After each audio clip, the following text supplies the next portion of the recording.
Mini yena mwana ne benu congolais. Boa tarde a todos. Hana le monga ben formation du mot dia bien. Je le reçois en tant qu'acteur politique ainsi défini, puisque il y a peu, je le recevais comme expert et donc membre de la société civile.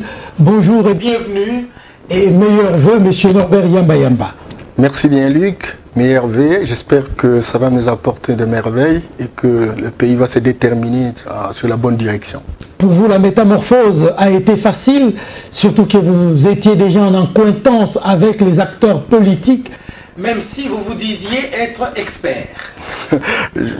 C'est compatible en fait. Être expert et faire la politique, c'est pratiquement des choses inséparables. Parce que la politique, elle est fondamentalement basée sur la résolution des problèmes des citoyens.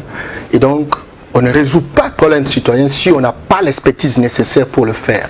Et moi, je pense qu'aujourd'hui, plus que jamais, j'ai pris la responsabilité d'opérer à ciel ouvert pour être beaucoup plus utile. En acquaintance, je ne pense pas. J'avais déjà mon engagement politique depuis les années 80 et j'ai continué sans tergiversation. Je n'ai jamais remis en question mon parcours.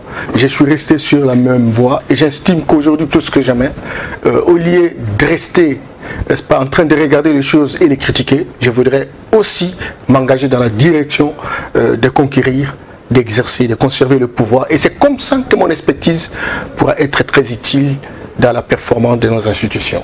Alors je vous souhaite tous les succès et toutes les bonnes chances dans votre carrière désormais politique. Merci bien. De quoi nous allons parler? Nous allons parler accord du 31 décembre, mais plus précisément, ce que je peux considérer comme le couac qui ne font que se multiplier juste après sa signature.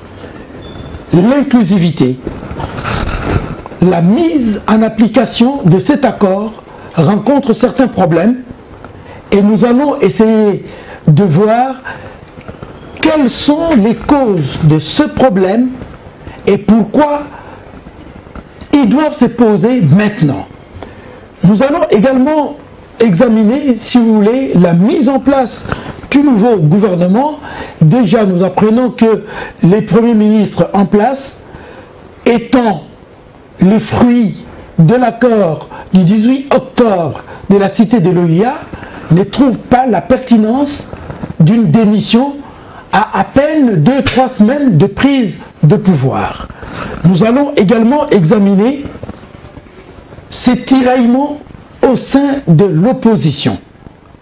Les uns disent qu'il ne doit pas y avoir un père et un fils, tous dans les institutions, et vous savez à qui on fait référence, et nous voudrions enfin entendre votre point de vue du FCR. Première question. Est-ce que le FCR est satisfait de l'accord du 31 décembre 2016? Merci, Luc pour l'analyse et sa pertinence. Pour répondre directement à votre question, il faut dire que le FCR est satisfait, comme le rassemblement. C'est un accord de dur-la-mer. C'est un accord qui est ici de beaucoup de tractations, de beaucoup de sacrifices, de beaucoup d'engagements, de vocations et de convictions par rapport à l'avenir de notre pays. Donc je ne peux pas aujourd'hui ne pas être satisfait au regard véritablement de l'engagement qu'a pris notre parti. Croyez-moi, il s'est posé un certain nombre de problèmes lorsque s'est agi de l'organisation du dialogue de l'OIA. Et vous savez que ce dialogue a été organisé au moment où il y a eu plusieurs positions. Moi-même, votre invité, j'ai participé aux négociations de Venise. C'était pour les comptes de l'IDPS en tant qu'expert. On a eu un certain nombre de résolutions très pertinentes qui auraient pu être véritablement opérationnalisées, qui ne l'ont pas été. Et à ce moment-là, pas parce que les choses étaient en contradiction, les choses n'avançaient pas, nous avons mis en place, vous vous rappelez, ce qu'on a appelé les groupes du manifeste pour le salut de la nation, où on a retrouvé Didier Moumingi, Tchivi Chivadi, tous les Congolais, comme à l'instar des années 1950 avec Maloula, Joseph Oulio, etc., pour qu'on construise une dynamique d'une conscience qui permette à l'élite politique qui reste a fait défaut dans la progression de notre pays de se retrouver et de réfléchir dans la perspective de pouvoir résoudre les problèmes. Nous n'avons pas été entendus et beaucoup de gens qui sont allés à l'OIA avaient refusé systématiquement qu'on puisse opter pour le dialogue, qui allait mettre face à face les acteurs politiques dans la perspective de pouvoir faire un dégonflement des conflits. Malheureusement, ce sont les mêmes aujourd'hui qui reviennent en surface et puis pour dire, écoutez, rien ne peut se faire sans eux, et pourtant quand ils sont allés, après avoir contredit, etc., ça devient vraiment une magie, un génie du mal. Il faut que ça s'arrête, et c'est comme ça qu'aujourd'hui, sincèrement, non seulement avec ma casquette de politique, je vais faire une démonstration qui relève véritablement de mon expertise pour qu'on voie qui a raison et qui a tort et comment le Congo peut gagner. Alors, première question. L'inclusivité se mesure-t-elle par rapport au nombre de participants au débat accouchant d'un accord ou par rapport à la représentativité des différentes tendances politiques sur le terrain? La question, elle est pertinente. Alors, inclusivité. Mais pour comprendre l'inclusivité, il faut comprendre le problème qui se pose. Le problème qui se pose, c'est qu'il s'est agi d'un dialogue qui a eu lieu à la cité de l'OIA, dont on n'a pas trouvé des acteurs significatifs. Ici, je voudrais parler de l'UDPS, ses alliés. J'allais parler du G7, j'allais parler de l'AR et d'autres forces politiques et de la société civile qui ne se sont pas retrouvées dans cette dynamique-là. Rappelez-vous que déjà en 2013, 2014, c'est l'UDPS, la force la plus significative de la République, qui avait sollicité les dialogues de la République. Cette force a même initié des pourparlers, une sorte de diplomatie souterraine avec la mouvance présidentielle. Et cette force n'était pas dans ce dialogue de la cité de l'OIA. Et donc, malgré, n'est-ce pas, l'existence d'autres forces en dehors, le dialogue a continué avec beaucoup de personnes qui sont tirées ici véritablement de ces différents groupes qui n'ont pas été, mais en réalité qui ne sont pas attitrés de représenter ces groupes dans ces dialogues-là. Bon, les choses ont fini par générer un accord qu'on appelait accord de l'OIA, composé essentiellement de personnes soit défroquées, soit qui se sont rebellées, et certains, naturellement, qui refusaient les dialogues à son temps. Ok, on a eu un accord. Alors maintenant, les forces significatives. Mais écoutez, il faut que l'histoire revienne de temps en temps à l'esprit. Parce qu'on a organisé les élections en 2011. Qui ignore que le président Kabila avait obtenu 48%? Qui ignore que le président Tshisekedi avait obtenu 32%? Ce sont des forces significatives. Des forces significatives. Et donc, la consolidation de la cohésion nationale, la réconciliation nationale, passe essentiellement par le dialogue entre ces différentes représentants. Mais il me semble qu'au niveau de la cité de l'OIA, ces représentants ne sont pas représentés. Et donc on a généré un accord. Alors le problème qui se pose, c'est qu'il y a deux forces. Il y a une évolution. Les amis de l'opposition qui sont allés à l'OIA se sont moulés avec les amis de la mouvance et ont produit un accord. Il est resté les amis qui étaient autour de Tshisekedi, autour du rassemblement, qui ont produit des résolutions de leur congrès. Donc il y a deux partis à présence. L'inclusivité passe par la récomposition entre les deux partis qui étaient en conflit. La partie de l'OIA qui est composée de la mouvance et de la récomposition du tissu politique de l'opposition moulée avec la mouvance, et la partie du rassemblement avec d'autres forces qui estimaient qu'on pouvait faire autrement les choses. Voilà l'inclusivité. Alors maintenant, ce dialogue a eu lieu. C'est comme ça que vous avez vu du côté de la cité de l'OIA, c'est le président Kaméré qui était modérateur, qui a représenté l'opposition en son temps. Vous avez Alexis Tambwe Mwamba qui était modérateur de la mouvance.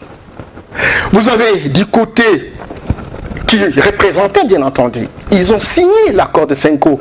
Et de l'autre côté, vous avez le rassemblement représenté par Félix Tshilombo, Tshisekedi, le président, le professeur Mokonda Boza, etc. Tous ont signé. Qui n'a pas signé pour qu'on ne parle pas de l'exclusivité? Parce que chaque parti est représenté par des personnes attitrées. Alexis Tambwe Mamba, Vital Kamerhe, et la présidence est représentée par le directeur du cabinet du président de la République, qui l'a représenté à la cité de l'OIA. Dis-moi qui est resté. Alors maintenant, lorsque on arrive à signer cet accord, on est dans l'inclusivité. Tout simplement parce que les amis ont été nommés, et quand ils étaient nommés, ils ont parlé de l'inclusivité. Maintenant, quand on parle qu'on a ajouté d'autres forces, avec qui risquent de perdre un certain nombre de postes, voilà, maintenant ce n'est plus inclusif, et même ceux qui se sont rebellés dans leurs partis politiques respectifs pensent qu'ils sont utiles, etc. Il y en a même ceux qui refusent de pouvoir démissionner, etc. C'est la première fois que je puisse justement vivre une telle situation. Ça montre véritablement la numérité zéro. Ça montre véritablement l'adolescence retardée dans la classe politique de notre pays. Bien.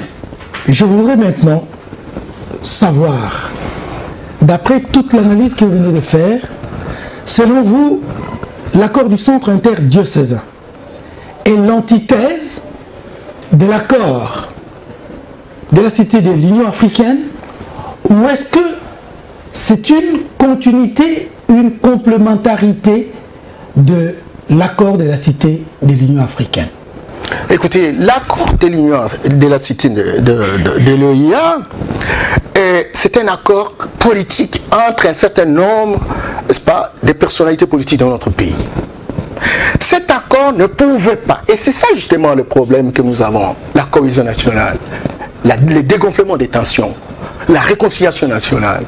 C'est pourquoi j'ai dit qu'ici, il s'agit d'avoir des forces à présence qui ont un impact sérieux dans la vie politique de notre pays. Et donc, ce n'est pas la continuité. C'est la rupture. Donc, non, c'est pas la continuité de l'accord de l'OIA, mais c'est un cadre qui permet de mouler l'accord de l'OIA et les résolutions du Congrès du Rassemblement. Chacun avait un agenda stratégique et les deux se sont confrontés, ils ont dégagé un consensus. Donc, et ce consensus aujourd'hui qui permet de décrisper la situation. Mais l'égocentrisme, l'égoïsme des uns des autres, qui pensent qu'aujourd'hui le peuple congolais doit continuer à souffrir à cause de l'élite politique, qui a failli, qui n'a pas été capable de générer son génie, qui n'a pas fait la magie pour transformer la République, mais qui a besoin essentiellement de postes pour vivre, pour jouir. Écoute, ils reviennent en surface essentiellement pour remettre en question, dans une sorte de complicité qui ne dit pas son nom, dans la perspective de faire régner les intérêts individualistes au détriment des intérêts de tout un peuple. Monsieur Yamba Yamba, des deux choses l'une. Continuité ou discontinuité entre les deux accords. Parce qu'aujourd'hui, mine de rien, nous risquons d'aller tout droit à un cul-de-sac si la classe politique ne se met pas déjà d'accord par rapport à cet accord qui semble venir supplanter celui de la cité de l'OIA. Et que cet accord semble être rejeté par ceux qui ont pris part, du moins une bonne partie, à l'accord de la cité de l'OIA. Je suis désolé et j'ai horreur de mon pays. J'ai horreur de l'élite politique que nous avons. J'ai horreur de la formation que nous avons reçue à l'université. J'ai horreur. J'étais en train de vous expliquer que l'accord de la CENCO est le résultat qui décrispe la confrontation entre deux forces politiques. Il y a l'OIA, il y a l'IMT. Sur base de cette confrontation, sur base de ces deux agendas, on a généré un agenda consensuel. C'est cet agenda qui a permis à ce que les personnes attitrées puissent apposer leur signature. Alors, où est le problème? Où est l'inclusivité? Regardez, le Premier ministre actuel, il a été président, c'est pas, du groupe parlementaire de l'UDPS. En tant que tel, et j'ai compris même quand il a été nommé. Et là aussi ça pose un peu problème par rapport à ce que disent les membres de l'UDPS qui ne reconnaissent pas Sami Badibanga comme étant un produit issu de leur mamelles ou de leurs entrailles. Ils disent que Samy Badibanga devrait s'assumer parce que depuis un temps, les gens qui sont à l'UDPS ne les considèrent pas comme faisant partie de l'UDPS depuis qu'ils se sont entêtés à rester au Parlement alors que le président de l'UDPS leur avait demandé de quitter leur siège parlementaire. C'est un problème. Moi, ça fait plus de 30 ans. Moi, je vécu à l'IDPS, militant, depuis la jeunesse. Je connais Samy Badibanga. Il a été même conseiller à la présidence, pendant que moi j'étais coordonnateur de la cellule électorale en 2011 au sein de la présidence de l'IDPS. Je dois vous rassurer qu'il a été à l'IDPS. Il est sorti député sur la liste de l'IDPS. Oui, mais malheureusement, lorsqu'il est sorti, vous avez suivi la décision qui a été prise par le président de l'IDPS. C'est vrai que ça a provoqué des remous, ça a provoqué un problème, une sorte de dysfonctionnement. Quand bien même, ils sont restés au Parlement. Alors maintenant, il faut dépasser cette question. La question, c'est de savoir, lorsqu'il faut aller au dialogue, qui détermine les personnes qui doivent aller au dialogue. C'est très important. Il existe des associations, il existe des organisations politiques.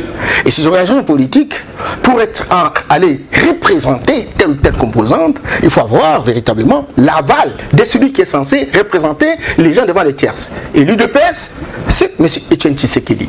Et donc, aller à la cité de l'EUA, au nom de l'IDPS, nécessite véritablement que vous ayez la caution, l'aval de M. Tshisekedi. Il me semble que tel n'a pas été le cas.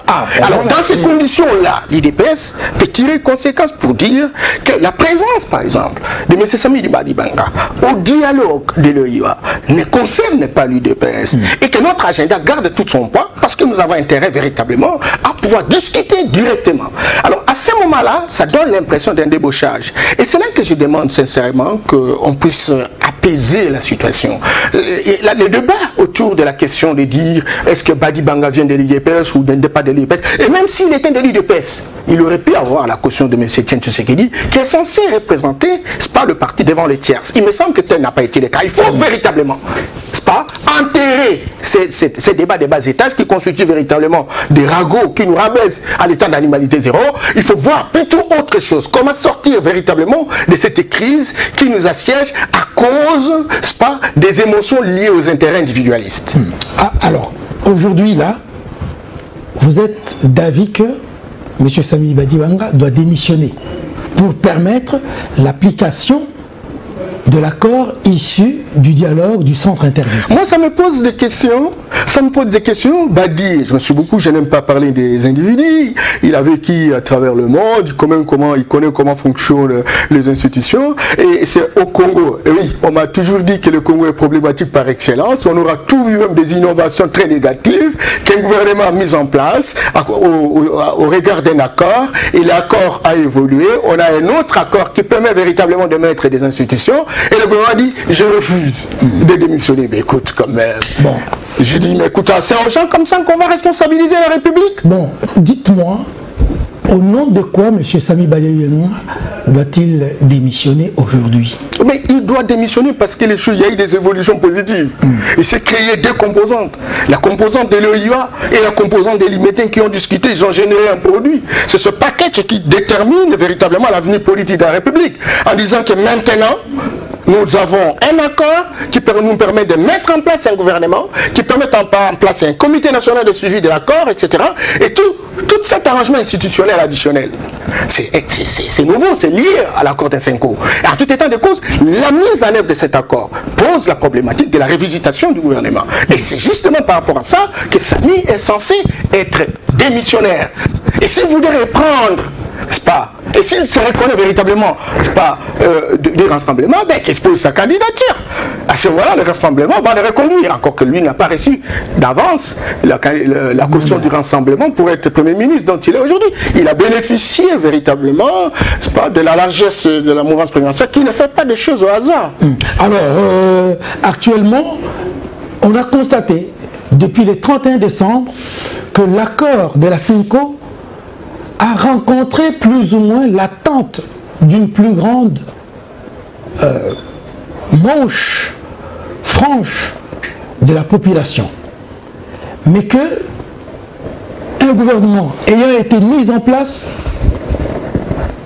pas plus de 3 semaines, doit être remplacé par un autre gouvernement.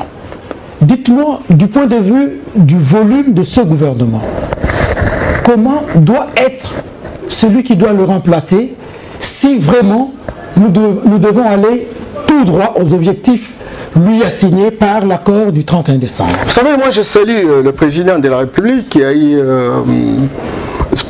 l'idée de confier la responsabilité à la CENCO pour consulter les différents protagonistes, j'allais dire les acteurs politiques et sociaux de la République, de manière à dégonfler ces tensions-là. Mais au moment où ils avaient déjà commencé, etc., à faire toutes ces tractations, et puis c'était l'occasion de faire sortir un gouvernement. Je n'ai pas compris pourquoi on a sorti ce gouvernement. Est-ce que vous croyez que c'était gratuit, justement? C'était pas gratuit. Et alors c'était pas gratuit, et c'est là justement que je me pose Est-ce que vous croyez que le refus de M. Sami Badibanga est gratuit quand il dit « je ne vois pas au nom de quoi je dois démissionner ». Mais je vous dis que c'est une approche complotiste. Et complotiste contre la République. Je leur demande de prendre l'eau, de mettre l'eau dans leur vin pour comprendre que ce pays a été pris en otage pendant des années. Ça fait 5 ans, 6 ans que nous sommes indépendants. L'élite politique a failli. Les erreurs politiques ont infantilisé, contagié tout un peuple. Aujourd'hui, plus que jamais, je pense qu'aujourd'hui, ils ont fait 500 millions de dollars pour les crédits provisoires. Ils vont utiliser cet argent. De grâce qu'ils prennent, mais qu'ils comprennent que notre peuple a besoin de respirer. Parce qu'en réalité, à la sortie de ce gouvernement, mais moi j'ai beaucoup aimé, vous savez que le président a encore redonné confiance à la CENCO. Moi je vois les actes, je ne vois pas ce qui s'est fait en coulisses. Mais je dis que les actes coïncident, correspondent à ce qui s'est fait en coulisses. Quand cela ne tienne, je sais que Badi va partir. Et encore que Badi, ce n'est pas le problème. Il a été nommé Premier ministre. Il peut être provoqué, il peut être démissionnaire, ou on peut le revoquer, n'est-ce pas? Mais non, il y a certains juristes de renom qui disent que dans le contexte actuel, le président de la République ne peut pas révoquer un Premier ministre si sa classe politique ou sa famille politique ne le souhaite pas, parce qu'on entre dans une période, j'allais dire, d'exception. Vous savez, arrêtez avec ces qualificatifs de juristes de renom. Ce sont des étiquettes, avec une étiquette.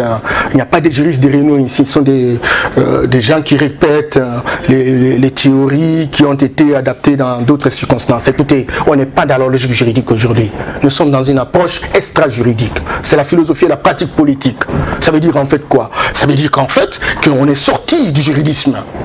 Et le juridisme n'a pas donné de résultats. Non, je me suis beaucoup. Oui. Et donc c'est comme ça qu'un accord politique a été trouvé. Et c'est donc la même classe politique, donc qui considère avoir la légitimité, être la source de légitimité, qui a réfléchi pour produire un accord de substitution de l'accord de l'OIA. Et c'est cette volonté politique qui est liée à l'accord qui a été produit. C'est cette volonté qui montre que le Premier ministre n'a plus la confiance de sa source de légitimité. En tout état de cause, le Premier ministre n'a qu'à constater, à tirer conséquence. Ensuite, il y a une des juristes de Renault qui constate que donc, c'est sa source de l'OIA qui doit pouvoir véritablement le pousser à... Mais écoute, ils sont en retard de méditation socio-politique. Parce que nous sommes dans une situation de philosophie politique. Nous sommes dans une situation extra-juridique. Et l'extra-juridique nous a mené à un consensus qui n'est plus le consensus de l'OIA. Et tous ceux qui ont signé l'OIA ont signé CENCO. C'est qu'il y a une évolution positive. Encore être juriste n'est pas constater les évolutions. Moi, je suis émis en fait. J'entre pas dans le débat du juridisme. Mais ouais. Vous dites, on est sorti, c'est vous qui le dites, ouais, du juridisme. Maintenant, c'est la philosophie et la pratique politique. Comment sauver la République? Alors, est-ce que sortant du juridisme nous a conduit à sortir du contexte strict de la Constitution? C'est comme ça que le Rassemblement avait prévu un régime spécial. Le régime spécial suppose qu'effectivement... Et vous croyez que maintenant nous sommes dans ce régime spécial sans le nommer tel quel? Mais écoutez, quand le Premier ministre est nommé par quelqu'un supposé être de l'opposition, il est constitutionnel ou une majorité requalifiée? Arrêtez! Qui vous a dit que pour nommer un Premier ministre, il faut un accord? Qui vous a dit ça? Le président prérogatif de nommer encore. un premier ministre. Il dit, mais écoutez, on n'est plus dans ce sens-là. Il faut que l'intelligence serve à quelque chose, cher Luc.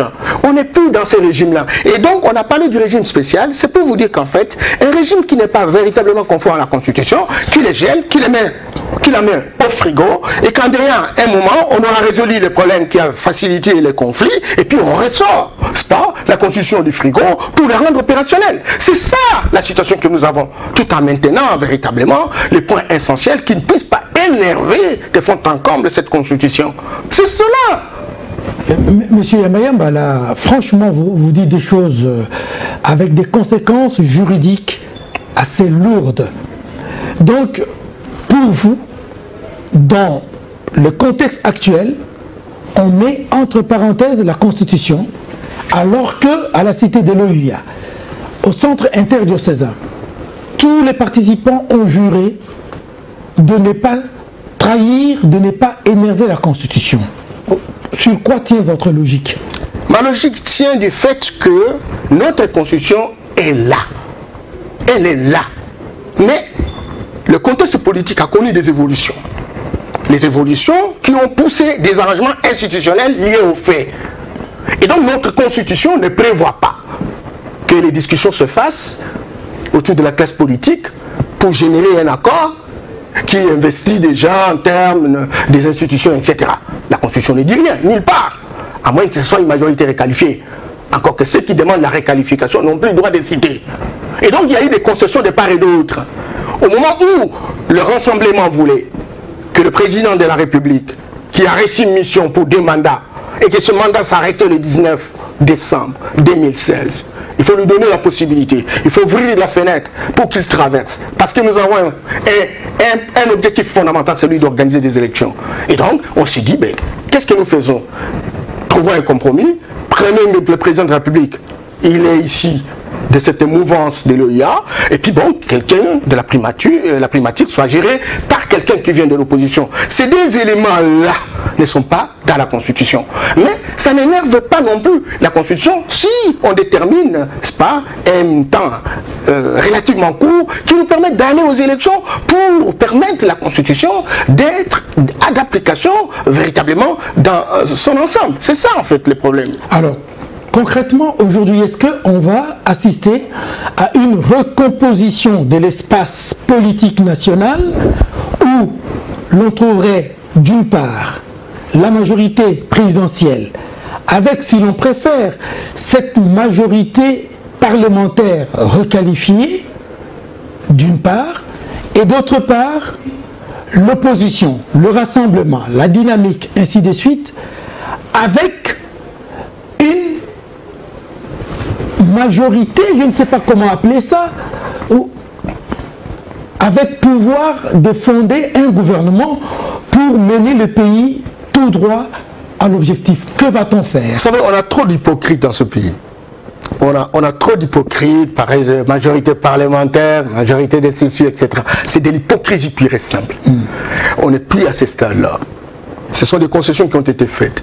À principe, il y aurait pu y avoir chamboulement des institutions de la République. Chamboulement, une récomposition des tissus politiques. On ne l'a pas fait. On a fait des concessions en se disant que le Parlement, pour respecter ne serait-ce que le minimum de volonté de notre peuple, que ces gens restent. Le temps est relativement court. Le temps qu'on organise les élections, c'est comme ça que ces gens-là existent. Non pas dans le sens d'affirmer véritablement leur légitimité constitutionnelle, mais de se dire de respecter. Et les concessions ont été faites entre les politiques.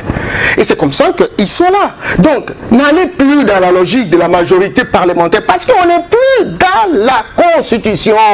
On n'est plus dans la Constitution. Il n'y aura pas une majorité réqualifiée. Ça va se faire de manière mécanique.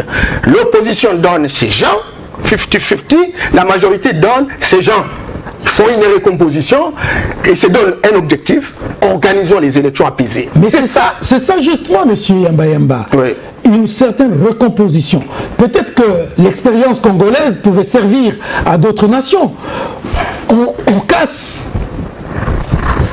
le barrage idéologique, encore qu'il est difficile de le déterminer dans la praxis politique chez nous, et on fait une recomposition tenant compte des dispositions de l'accord politique conclu entre les différentes forces en présence. Et donc, il faut trouver juridiquement un fondement à cette recomposition. Et je trouve que là, il y a une difficulté entre la majorité présidentielle et sa majorité parlementaire recomposée et l'opposition qui veut prendre le pouvoir. Et constitutionnellement, cette opposition devra constituer une nouvelle majorité que j'appelle une nouvelle majorité recomposée. Oui, bon, on peut l'appeler ainsi, mais ne soyons pas des hypocrites. Alors, concrètement, soyons pragmatiques. Oui. Maintenant, qu'est-ce qu'on va faire? Comment on va appeler ce gouvernement qui va sortir du sein des accords du 31 décembre? Gouvernement d'union nationale. Gouvernement d'union nationale composé par, d'une part, l'opposition et la majorité. C'est cela. Et donc, il est circonstanciel pour un délai relativement court. Et là, il a un objectif bien déterminé. Dès qu'on aura résolu cet objectif, la Constitution refait surface dans son intégralité et on la rend opérationnelle. C'est cela. J'ai reçu le professeur Doumbi Dori de l'UDPS. Il a dit que ça ne sera pas le gouvernement d'union nationale, mais ça sera le gouvernement d'intérêt national. Vous trouvez qu'il y a une différence entre les deux? Ben écoute, je n'entre pas dans la guerre sémantique qui ressort véritablement de l'intellectualisme à la zaïroise. Oui, mais c'est la guerre sémantique qui a causé de problème. C'est cette guerre sémantique qui nous a retardés, parce que les gens sont dans des petites notions élémentaires. Ce que je constate, que je photographie, je vois les gens de l'opposition se rassembler avec les gens de la majorité, décide d'accomplir un objectif, lequel organiser des élections apaisées. Un point trait, qu'on appelle gouvernement d'intérêt national, qu'on appelle gouvernement d'intérêt d'union nationale, quand cela ne tienne. Je vois une recomposition qui sort du commun, parce que ça n'obéit pas à la logique constitutionnelle d'aujourd'hui. C'est cela. Et ça devient quelque chose de spécial qui est lié au dégonflement des conflits, qui est lié à la dédramatisation des relations politiques et qui permet véritablement de booster le pays vers l'avenir. Monsieur Yamba, ce que nous sommes en train de constater maintenant, c'est que les politiques vont dans tous les pourparlers pour tirer des dividendes, des avantages. Et que quand vous, politiques, vous parlez de la population, vous avez une population dans votre tête ou dans vos têtes qui ne ressemble en rien à la population qui vit réellement sur le terrain la réalité quotidienne. Mais c'est tout à fait normal. Ah bon? Ah oui, mais là c'est la situation. Tu es en train de faire véritablement la radiologie de la situation politique de notre pays. Il y a donc une sorte de divergence entre les intérêts des politiques et les intérêts de la population. Les gens avaient le positionnement individualiste, non pas dans la perspective de pouvoir bouffer la République. Aujourd'hui, le Congo est pratiquement à genoux parmi les locomotives africaines, etc. Quand vous comparez le Congo au Nigeria, avec 520 milliards de dollars de produits intérieurs bruts. Quand vous comparez le Congo en Afrique du Sud, en Afrique australe, avec 400 milliards. Quand vous comparez le Congo avec l'Éthiopie, en Afrique de l'Est, 285 milliards. Vous prenez l'Égypte, en Afrique du Nord, 285 milliards. Le Congo n'a que 40 milliards. Avec les taux, la réduction du taux de croissance à 2,5 aujourd'hui, nous sommes à moins de 19 milliards de dollars. Voilà la réalité. Ça veut dire en fait quoi? Avec cette réduction de taux, dès lors qu'on a déterminé même un budget de 4 milliards et demi de dollars, c'était quand le taux était encore à 7,8%. Aujourd'hui, nous sommes à 3% ou 2,5%. C'est que la population n'est pas prise en considération. Les gens se battent pour se faire appeler ministre. Et c'est comme ça qu'ils changent de position à longueur de journée. Tel a dit, j'aimais le dialogue. Quand le dialogue arrive, les autres refusent, lui s'en va, lui qui contestait, qui ne voulait pas le dialogue. Alors maintenant, quand il s'est fait nommer ministre, les gens disent que le conflit n'est pas encore terminé parce que le peuple ne trouvera pas son compte. Il dit non, le dialogue a déjà trouvé solution parce que lui, il est ministre. C'est ça l'élite politique. C'est ça l'université que nous avons. C'est ça l'intellectuel que nous avons sans valeur ajoutée, sans plus-value. Et aujourd'hui, plus que jamais, je crois qu'ils se construisent une élite politique qui est en train véritablement de comprendre qu'il y a moyen de fonctionner autrement. Et fonctionner autrement suppose revisiter aussi la Constitution dans la perspective qu'un jour, n'est-ce pas, on essaye de construire des synergies gagnantes autour des appétits gloutons de ces politiques-là.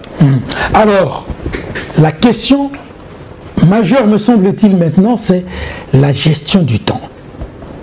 Depuis que vous avez signé l'accord du 31 décembre, aujourd'hui, nous sommes le 8 et bientôt le 10 janvier, vous vous tiraillez.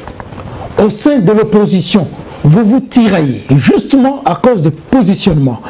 Est-ce que vous ne risquerez pas, vous, les signataires de l'accord du centre interdiocésain, de donner raison à ceux qui ont été à la cité de l'OIA, qui ont dit les élections peuvent intervenir au mois d'avril 2018, et vous vous dites fin 2017? Il y a eu des recompositions du tissu social et politique au sein de cette majorité de l'OIA. Qui deviennent véritablement à la base d'un vaste complot pour remettre en question toute la dynamique qui a été mise en place. On sent comment ils font des déclarations, on sent comment ils prennent position. Encore des personnes qui ne représentent nullement, je vous assure, ne représentent nullement, mais qui font des illusions. Hein, qui font des illusions comme ce sont des personnages. Oh, ce sont des personnes élémentaires, etc. Je suis désolé et je retire ça parce que c'est trop fort. J'estime que ce qui se passe aujourd'hui dans la classe politique, c'est effectivement pour bloquer la dynamique, n'est-ce pas, au rassemblement, et qui a été choisi de pouvoir monter un gouvernement. Et ça coïncide également à la logique congolaise qui est de celle de la procrastination. Parce que l'élite politique a tendance à croire qu'il a toujours le temps. Et il a toujours le temps, même si le temps est très pressé, et donc il a toujours le temps. Et jusqu'à ce que les échéances ne sont pas respectées. Donc ça reste, et ça obéit la logique traditionnelle de la classe politique congolaise, incapable, d'une incapacité, non, j'allais dire congénitale, mais je retire le terme, et qui en réalité pense que, bon, Dieu a donné le temps, et le temps va venir. Et pourtant, la gestion du temps est une compétence managériale, à moins que ce soit de mauvaise foi. Et cette fois-ci, c'est la mauvaise foi. On crée des problèmes. Je vous ai dit qu'il y a deux groupes à présence qui se disputaient. Le groupe de l'OIA et le groupe de l'UMT. On a trouvé un consensus autour de ça. Les signataires de cet accord de Senko viennent à la fois de l'OIA, viennent à la fois de l'UMT.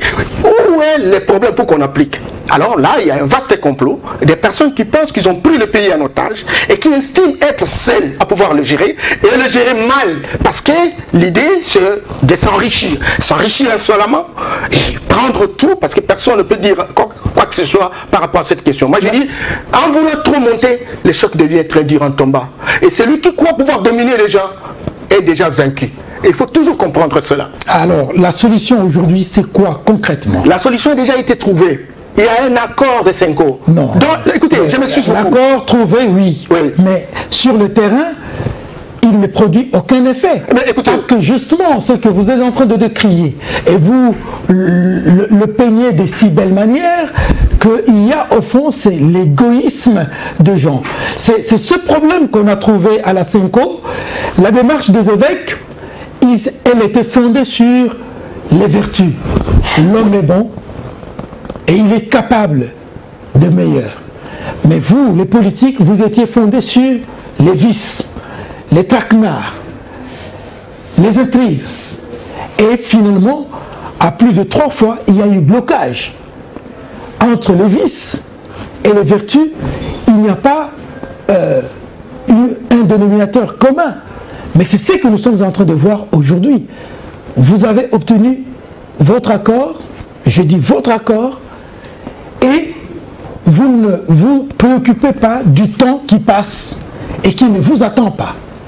Les jours passent, les semaines passent, les mois vont passer et nous arriverons à la fin de l'année sans que vous ayez bien géré ni l'heure ni le temps. Mais je ne sais pas pourquoi vous dites vous avez reçu votre accord. Ah oui, parce que vous parlez de la population, mais vous posez des actes qui vont à l'encontre des attentes de cette même population. Depuis un certain moment, j'ai appris à respecter Vital Kamerhe.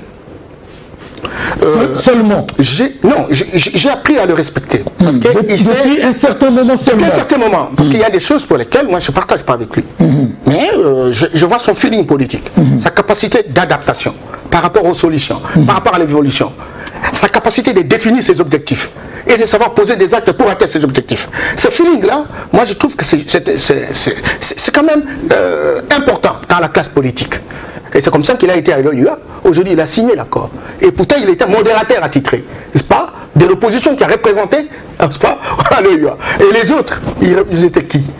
Le président Sami Badiba, le premier ministre Sami Badibanga était vice-président. N'est-ce pas? Il secondait Vital Kamerhe, etc. Mais Vital a déjà signé, parce que c'est lui le répondant. Et je ne vous coupe pas la parole. Ça m'a personnellement intrigué. Ça m'a pénétré, si vous voulez. Vital Kamerhe, après la signature de l'accord, a dit ceci. Maintenant, l'accord du 31 décembre, nous avons signé l'accord. Ceux qui venaient pour leur poste, allez-y, prenez vos postes, mais l'accord, nous l'avons signé pour la nation. Tout à fait, c'est pourquoi moi j'ai dit, j'ai appris à le respecter. Finalement, j'ai compris qu'il a de la hauteur. Il a de la hauteur. De la transcendance. Qu'on le veuille ou pas, on peut tous les critiquer, mais c'est un garçon qui réfléchit, qui a sa magie politique, etc. Et donc, moi je voudrais terminer sincèrement, mon frère Luc. Regardez même ce que fait le MLC. Ils ont été, n'est-ce pas, au dialogue, du début à la fin. Et à la fin, le MLC, n'est-ce pas, s'est dit non, ils ne sont pas d'accord. Ils ne sont pas d'accord de l'accord, ils ne sont pas d'accord de la répartition des postes. Or, la répartition des postes n'est pas encore faite. Vous voyez, si ce n'est que la reconnaissance de M. Tshisekedi comme étant président, n'est-ce pas, du de la commission nationale. Exactement, c'est pourquoi ils ont dit qu'il ne faut pas que le père soit là et les fils soient là. Et je voudrais, et ça, je voudrais vous parler. Ça risque forcément de prendre les allures d'un accord négocié en faveur d'une famille biologique. Et peut-être aussi politique. Je voudrais, comme personnage, parmi les hommes intelligents de la République, vous dire que je suis témoin oculaire de la situation politique, du parcours politique dans notre pays. Aucun dans ces politiques ne peut donner des solutions par rapport à ça. Le médecin se rappellera qu'à un moment donné, nous avons connu, j'ai beaucoup de respect et de considération, je me suis toujours battu pour Jean-Pierre Bemba. Mais on a connu Jean-Pierre Bemba vice-président, les sénateurs, Jeannot Bemba, paix à son âme, etc. Il a menacé la population qui voulait marcher pour dire que la transition prend fin le 30 juin 2005. Et puis les médecins, lors des concertations de 2013, les médecins ont participé. On a connu le premier vice-président, le vice-premier ministre, le Waka, qui est resté là où il est parti. Et compagnie, etc. Ils ont participé au moment où on disait qu'il ne fallait pas y aller.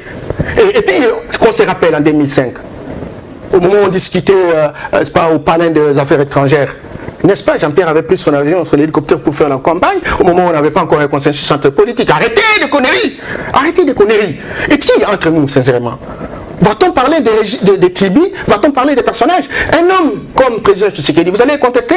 Et puis même au sein de la classe politique, qu'on prenne quelqu'un là, dans ces... Moi je connais, je les ai côtoyés tous. On les met là-bas. Va-t-il respecter les intérêts de notre peuple? On a besoin de l'argent. Mais je dis, si on parle de père et fils, mais est-ce qu'on ne sait pas que Tshisekedi a plusieurs enfants? Et que parmi ces enfants-là, il y a quelqu'un qui s'est distingué? C'est Félix Tshilombo Tshisekedi, qui s'est battu et qui a risqué et qui a la capacité de poser des actes. Alors comment va-t-on dire aujourd'hui? Tshisekedi ne s'est même pas prononcé sur la question. Qu'on dise que Félix, père et enfant. Est-ce que celui qui dit ça a-t-il le même poids que Félix Tshisekedi? Simplement parce qu'on est secrétaire général d'un parti politique, on lui donne la responsabilité premier ministre de ce pays. Il est capable d'impacter la République. Pourquoi doit-on tromper tout un peuple comme ça? Au moins, Félix Tshisekedi peut... Alors, vous allez vous calmer, monsieur. Oui, je me calme, je me suis beaucoup, je me retire. Ce que je parlais des incendités, mais je voudrais simplement dire que aujourd'hui, les hommes politiques ne rassurent pas. Nous avons un délai relativement court. Tshisekedi est censé être le thermomètre et le régulateur de la démocratie dans notre pays. Il faut lui donner quelqu'un qui peut avoir sa caution. Vous risquez de tomber dans le pic de personnalité. Non. Non, non. Moi, avec mon expertise, avec ma carrière, mon posture, mon profil, je mérite d'être Premier ministre. Mais je ne peux pas prétendre aujourd'hui, parce que je ne suis pas l'homme de la situation. Il y a des hommes de la situation. Les hommes de la situation, ce sont des hommes qui rassurent les différentes composantes et qui permettent véritablement à rassurer aussi notre peuple.